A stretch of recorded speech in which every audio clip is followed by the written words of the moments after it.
I really have no open comments other than to say that I'm Tommy Allen. I am currently serving the county as School Board Member District 2. I would like to continue to serve in that capacity for 4 more years, and I'd like to be reelected. Given the format, I really don't have any other comments to make unless in closing there may be some questions that would be unanswered or still kind of dangling that I might want to comment. No problem. Thank you. Thank you. Appreciate you being here. I was looking at the goals to continue to serve. So, what do you consider your biggest accomplishments in the last 4 years?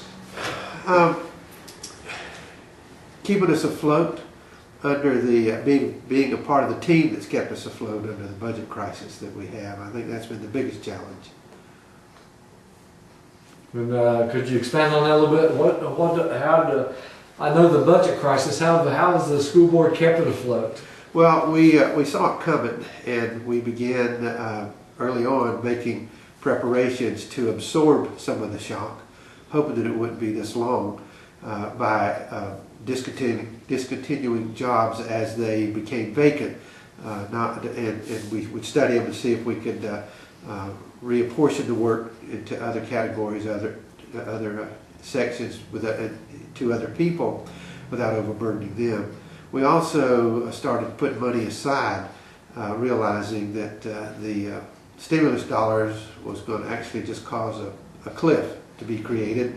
And so as the stimulus dollars came in, we budgeted those in a fashioned manner brought into our budget in a fashioned manner so that we could put some aside to help absorb the shock. That's worked out. The merit pay system, pay for performance. What are your thoughts on that? I know the state, or where the state seems to be going, is pay for performance. And as Pete were sitting in that chair, he would say, "Well, how are you going to do that? Where's the money going to come from?" Well, that's an excellent question. The state has mandated it, but they've not put any money in our budgets, school district budgets, to pay for it. And it's being another unfunded mandate, we're going to have to move the money from somewhere in the budget. And now we've gleaned the budgets pretty closely on all the any of the frills. We've done things like energy conservation, which has brought in several $1 million. As I said, looking at jobs as they become open and absorb some of the shock with that. But the money's going to have to come out of programs, out of personnel. There's just no other place for it to come from. Do you have your personal longer-term vision for the school board of some things that can be done? Do you think that are immediate, that things that can be implemented that will help that? Well, immediately we're doing what we plan to do, and that's to live on our reserve fund, which is, of course, a real concern to me. And I mentioned this the other day to another group of folks. The reason we have reserve funds is to have money set aside in the event of an emergency, like a hurricane. If one were to come through, we'd have money to take care of expenses that were unplanned for. We have a deductible with our insurances, as y'all know, to cover buildings and materials. So that money's being taken from, and that puts us in a very vulnerable situation if we do have an emergency. The solution is, as I see it, is the same thing as the cause, and that's been the economy. And of course, the school system, I don't think anybody in the county, apparently not many folks in the state, and maybe only a few in the nation have the ability to do anything about the economy to help right this problem. In the meantime, we're going to continue doing what we've been doing, and that's looking every place we can to conserve everything we can conserve, reuse everything we can reuse, and just do as we do in our households, in our own personal businesses, and that's be as thrifty and as being with Scottish background, as Scottish as we can. Spoken like a Scotsman myself. Talk about the teachers in control in the classrooms and FCAT dictating everything. Do you see any of that changing down the road? Is that going to... Well, I hope so, because I've stated several times that we teach to the test, and I always get lambasted when I say that. But when you really look at it, everything we do is to help keep us successful in the testing process. Folks now are finally beginning to realize, by folks I mean higher up in the governing body, I think Governor Scott is looking into this now. We're testing too much. My wife is a retired school teacher. She spent over 35 years in the classroom, and so I know firsthand through her experiences what has happened to teaching, and it concerns me. Although I am a firm believer in having a need for holding people accountable for what they do, teachers included. But there's a difference in holding teachers accountable, and there's a poem out. Excuse me, it's not a poem either. It's a short story, and I cannot recall the author's name right offhand. But it's the Blueberry Story, and he was well known in the central United States for manufacturing ice cream. He came to speak for or against really not being well schooled in evaluating teachers, and why we ought not to, why we should evaluate teachers as we do businesses. You know, when you go buy ice cream, then you want the best, made with the best ingredients, and that's what we put out. And as he was being interviewed by a group of teachers, one teacher stood up and said, "Sir, what do you do when you're making blueberry ice cream if you get a load of blueberries that don't meet your standards?" "Why, we throw them out." And he said, when I said that, I heard the trap snap. And that's exactly right, because we have to take every child, that's the law, it is the right thing to do, where they are, and take them to the next possible step or place they can be in the educational process. I'll put it aside here and I'll come back to the rest of the story in just a minute. But I believe that's very valuable based on our forefathers' statements over and over and over again. In order to have a democracy, you've got to have an educated republic, and so you can't pick the ones you want to choose. Other nations do, and that's one of the reasons why we get criticized for not being first in this and first in that and first in the other thing, with everything, in terms of evaluating our educational process. Although the folks from overseas that do that send their best over here to be educated in the post-secondary. But we are obligated, we're required, and as I said, the right thing to do to educate the child when they come, no matter who they are, where they come from, and provide for them the best possible education. And so we can't do it as business does it all the time. There are standards that we can apply and should, and we do here in St. Johns County, but there are also moral responsibilities. And I'll put a plug in for character education. That's the second piece our forefathers said we need to do, and that's to educate our society in values, morals, and ethics, and we're doing that in St. Johns County, and I'm very, very proud of that. And I've got to ask about the end of the Blueberry Story. The end of the Blueberry Story, he was converted. He was speaking against the process at the time of teaching. You know, just go in and teach and come out. Don't be bothered by the public, by the business, independent businesses. And he then was converted to being an advocate of public education. And he has a book out, and I'd be glad, I bought one as a matter of fact, just at our last school board conference, where we go, as you know, twice a year to be for continued education. And it's a great book. He goes on to tell the rest of the story in this booklet. It's about the size of a Reader's Digest, maybe a little thicker, easy reading, and it's just fun to read, and I've enjoyed reading it. So if I don't remember it before I get home, I'll try to remember to call you back, and if I don't do that, get Marcia, remind me of it to get it. It's just a great book, and it's a great perspective of the blending of measuring and holding education to the business standards, but holding education to its main focus and forefront, and that's educating the child. Mm. Great book, great philosophy. Margaret?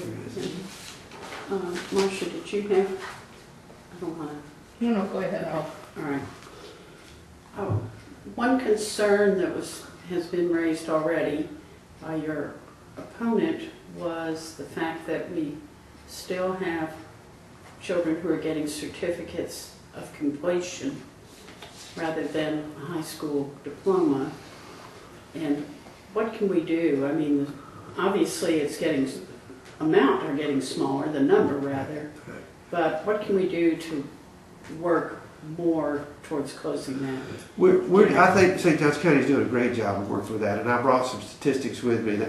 Peter asked me what did I have in the book, in the bag, and I said just in case y'all ask me some questions that I didn't have on the tip of my tongue.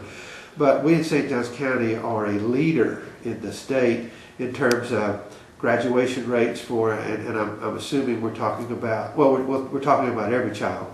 And so we're a leader in every area of the graduation rates. Our graduation rate, actually I think I have that here at my fingertips, is 0.9, excuse me, our dropout rate is 0.9. And we, let's see, no, that's Your dropout rate is 0.9? It's 0.9. This is also, by the way, in our fact sheet. If y'all would like, Okay. I'll leave this with you too. This is what we have in print, and which is well below the state average. I've got those numbers here. As a matter of fact, in a few minutes, if we want to just pause, I'll be glad to. Our graduation rate is 93.3%, which is an increase of 0.7% over last year, which is one of the highest in the state. Our readiness for college, and this is for all students, not just a select group, but the ones I'm speaking to you about, is the second highest in the state. The graduation rate for the African American students is 78.6, which is well above the state average of 69.4. The graduation rate for Hispanic students is 85.2, which is well above the state rate of 78.1%. And we're first in the state. Y'all know this. You've published it before. I'll be glad to read it to you again if you like. But we're first in the state 3 years in a row, and we're on track to be 4 years in a row. We won't know this until after the results of the high school's testing comes out, which will be after school starts. But we're on track to be 4 years in a row first in the state in FCAT scores, and that's every student. That's not isolating any group or anyone other than those that are exempted by a very small amount of exemptions allowed by the state. And so that's telling us that we're doing a real good job with every student. Now, a certificate of completion means that, and as you know, we have the responsibility to educate children up to the age of 16, and if they have certain ESE requirements, we may be required to continue their education up to they reach age 21. And once they reach age 21, then it's over. So, what do we do? Well, we try to get them to a point so that we can give them a certificate of completion of something. This is not just, a goodbye type thing. It's a completion. Now, if we don't do that, and I see us getting more specific in our methodologies of graduation, so that as they move on into business or going on to college, the college will know whether they're ready or not by simply the ranking, if you will, of the diploma. And so, in all fairness, to as we move to a nationally normed standard, I think that's going to be part of the cause of it. Then when they go to any school in any state in the nation, that there'll be sort of a pattern that every state will have established. But we're still going to have these students. Right, until there's something else that's developed from the state. This actually comes down, and actually there may be there's a question in my mind as to what we're going to do once the new in 2014, once the new law is implemented regarding having to pass the end-of-course exams. Mhm.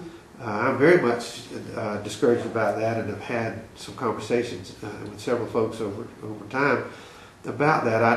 I'm concerned about having one test determine whether or not a student has successfully completed a course, a subject. When I was in service, I was exposed to a method of education that I'd never been exposed to before, and you went through the program, and they had criteria, and once you accomplish that criteria, whether that took you a day or a week, once you accomplish that criteria, then you move to the next set, and then you had to accomplish that, which of course was the foundation you just left was required to go on to the next one. And whether it took a day or a week, you stayed there till you finished it, and then you went to the next one. And then if it were a four, excuse me, if it were 4 semesters, if you will, then after the 4th semester, you got your certificate of completion, or you got your diploma, or whatever it happens to be, and then you went to work. You went to your career field in service. Some it took 2 or 3 weeks, some it took 2 or 3 months.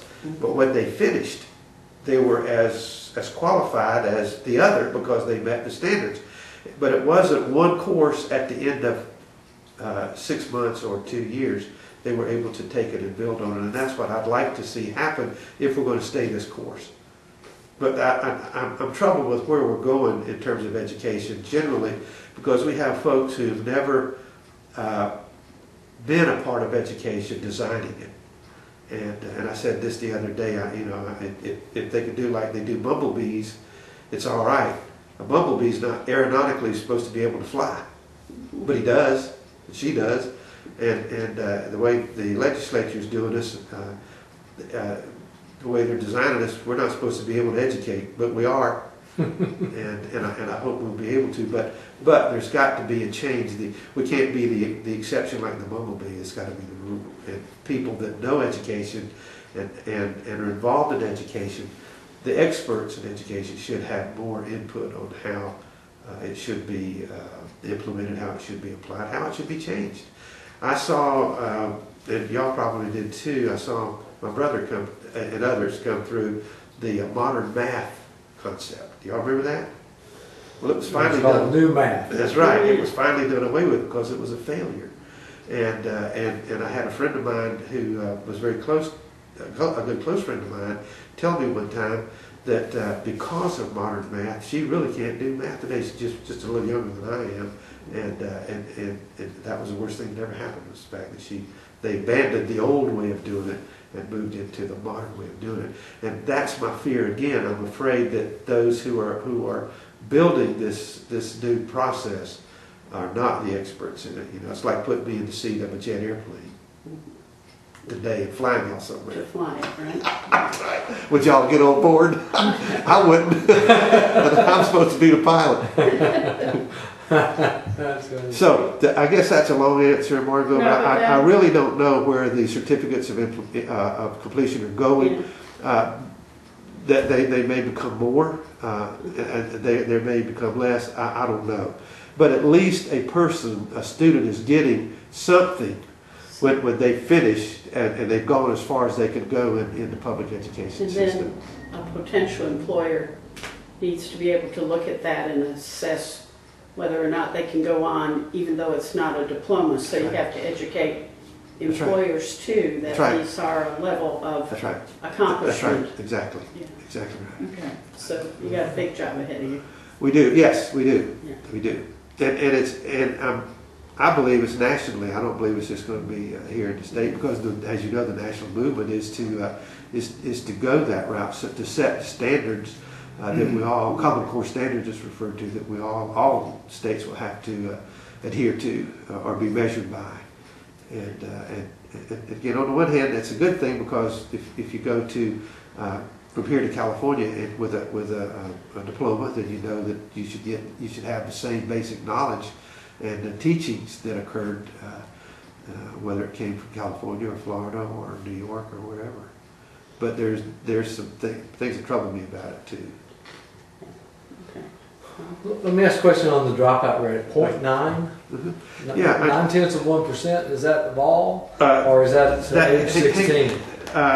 Well, that's the dropout rate as it occurs in high school.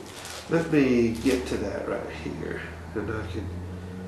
I'm just curious, that just sounded awfully low to me. It is, yes, it But is. I hope it's, Dropout rate It is low. excuse me, it's 0.8 or 9 now less than the state average of 1.9, oh, and so we're so at that's all right. 1 point, 0.9. yeah, well, or 1, yeah. If it's or 9 1 tenths point. less than 1.9, you're Yeah. right there. Yeah, right, and that's in this Okay, box here. I'll look at that.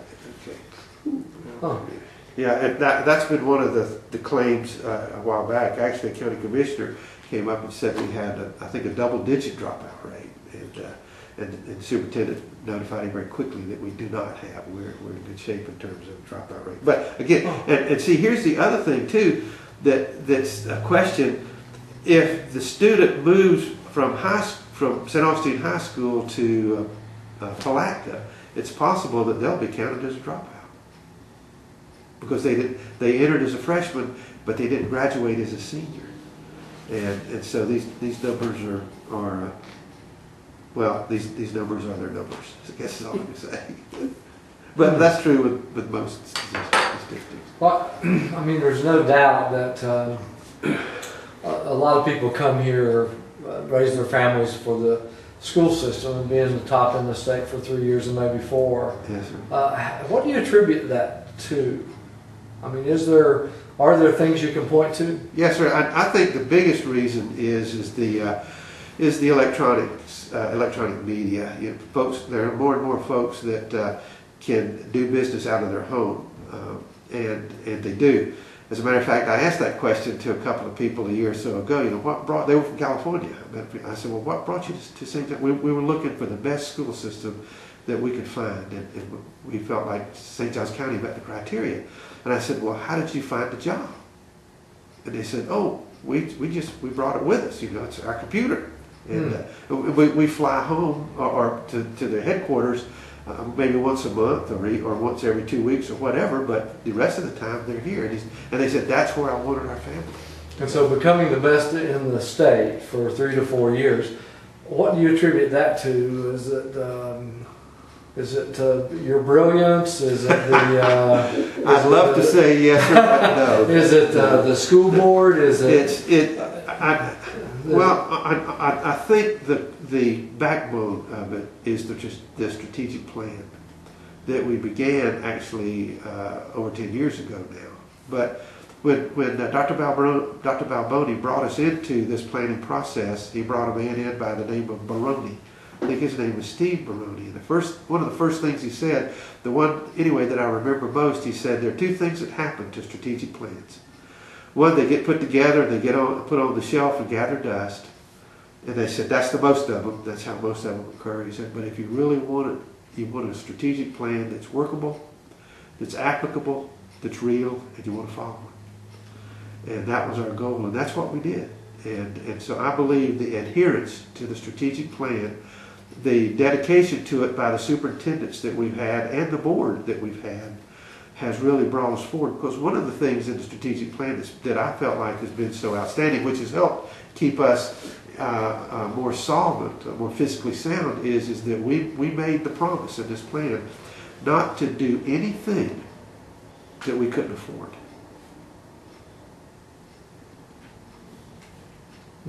We'd make a plan, we'd assess the cost, and if we couldn't afford it, we wouldn't do it. And we've been pretty successful at that. Some households ought to take heed. Some governments ought to take Right, heed. exactly. So what in the strategic plan is hanging out there that you still haven't been able to afford? Well, we've pretty much been able to afford everything that we felt was necessary. Now, there's some things like having everyone, if you remember this, Margot, the quote, Dr. Balboni, I guess, coined this phrase, an untethered learning device. Oh, right, I remember that, yes. Okay, and it's getting more and more possible now, and we do accomplish it better. The untethered learning device was basically a laptop computer. Yeah. Now it's any number of things. Right, exactly. And the smartphone is very similar and getting to be more affordable. That's one of the things. Of course, right now we're focusing on keep being able to afford the things we're doing that's working, and so and that's what we're doing. You know, as things come up, part of the learning process that we have implemented, if the prices go up, we look and see, you know, well why? What can we do? How can we conserve? I hate to keep repeating this, but I'm kind of proud of it. The money that we've saved in just turning off light switches. We didn't spend money to put in controlling devices to control water heaters and light switches. You know, when you walk into many rooms, the lights come on automatically. When you walk out, they go off. The last one out turns them off. You know, and that's worked very well. And so that's what we're trying to do. We're trying now to keep to stay within our budget, maintaining the things we do because we've been successful. I mean, wasn't it Dizzy Dean that said if it's true, it's not bragging? It ain't bragging if it's true. And it was either Dizzy Dean or Yogi Bear. I think it was Dizzy Dean. But anyway, someone famous, not me, said this, and it's worked. It's worked really well. Some of the other things hanging out actually are, and actually, there's nothing. Our communications, we're able to keep up with that so far. There've been some new, I say new now, they're about 4 or 5 years old, devices that we can use through the telephone, an alert, you know, that you just record it and you can alert the families of emergencies. And now we're using it to alert them, or not to alert them, but to notify individual schools and notify of events that's happening. And so we've been able to reduce it. Of course, email has saved a lot of trees and a lot of time and caused a lot of folks headaches and heartaches, but but it works, and so we're coming along okay. We're coming along okay. We still have some things out there to do yet, but we will look at them every year. We take a look at where we are, and we just went through that with some goals. And I'm sorry I didn't bring the goals that we've just established. I may have it with me that we just established for this coming year, based on the strategic plan. Well, Marcia, you were there, I think. Yeah. Yeah. Let me ask one thing. The district continues to grow partially because you're so successful. I think it's been said that you could do with one new school a year. Minimum. What? Yeah. We need to build one new school a year. Yet there is no money and it's getting less. How are y'all going to address that? Because you also have to address classroom size. Absolutely. The only thing we can do is to go back to what we were doing. We can lease portables. We don't have to pay anything up front. There's no down payment on them. And so we can use the money that the students generate to lease the portable. So we will become a user of a lot of portables. You'll see more portables back in the system. Yeah. But and you said it. You cannot increase class size. It has to be 18 elementary, 22 in middle, 25 in high school, in the core high school courses, and you got to house it. One of the people we've talked to suggested that the way to bring in more money to the district would be to ask people to contribute more, businesses and that sort of thing. Now, I know you have academies, that sort of thing, so. And they do. The academies have served us well, and that's certainly a great idea, but most businesses that I'm familiar with are in the same shape I'm in, and that's very serious. I would love to do more than I'm doing. Even for my employees, but I can't. But that is a good idea. The federal law does not, as I understand it, does not allow us to require things like if a student has checked out a library book and they don't bring it back and they have a fine. We used to be able to withhold the diploma until they paid the fine. Can't do that anymore. So actually there are less leverages for us to use to bring in additional dollars, and more for charter schools to bring in additional dollars. Not to mention the fact that they've taken almost all of our capital dollars. Charter schools have, which is one of the reasons why, the major reason why we can't build a new school a year. And what do lawmakers tell you? They have to serve everybody? Yes, we have to serve everybody. Yeah. So. Right. And the charter schools, the way I understand it, is they can require the parents to do so much volunteer work when they come to school. We can't. We have to serve them, and the law says it's a free public education, and that's why I don't understand why charter schools can get away with it, because they're also public schools. They're just a charter public schools. However, the charter allows them to be exempted from certain laws under the law. Or aren't they exempted from testing unless they opt in? They can opt, right. Well, they will have to meet a testing standard of some sort. They can pick their own, or they can opt in ours. If they opt into ours, it saves them money. Yeah. But they have to meet the criteria. But they don't have to meet it the first year. So, what can we expect in the future? What kind of things are you looking From the at? schools, from the schools, I believe, I want to speak to about St. Johns County School Right. District right now. I believe that we can expect more of the same if we can keep the majority of the board together and the superintendent here. Now, the good news is the superintendent has 5 more years under his contract, which I'm very, very happy about. And actually, I talked him into doing it. If y'all remember the last month of my chairmanship a few years ago, he wouldn't accept it before. He wouldn't talk about it, but finally he agreed, and so we got him to for 5 more years. That was a 7-year. I think it was a 7-year time when I was there, or when we did it.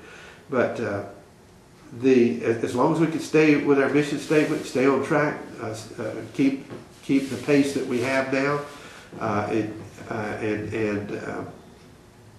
not have any other major hurdles, legislatively or financially, I think we can expect the same thing. That's just my prognostication. I'm not a futurist, by the way, but I'm expecting it. I appreciate and love education, and it's the thing that's happening everywhere. It doesn't matter where we are, but especially St. Johns County. And I think there are a lot of other people that feel the same way I do about it. And I think we'll see with good leadership. I think we'll see more of the same. I'm dedicated to it. Obviously. What's the biggest difference between you and your opponent? Obviously, you can say a lot of experience on your part, but what else? Honestly, I don't know the difference. I've not really heard him speak. I've not lately. He's come to a couple of board meetings over the years and spoke on behalf of certain things. He is trained law enforcement. I'm trained in education. I have over 500 hours of training from the Florida School Board Association in the areas of education, school law, finance, public relations, communications, diversity. I think that's somewhere around. And did you all do master board something? Right, yes ma'am. We're both, I'm a master board and certified board member, master board trained and certified board member, and the board is master board. Now, after this year we won't be, because we'll have at least one for sure, and possibly 3 new board members. If I'm not reelected, and if Bev Slough is elected to the Congress, and I hope she is, and of course Carla Wright has announced some time ago she's retiring, and so there's a possibility that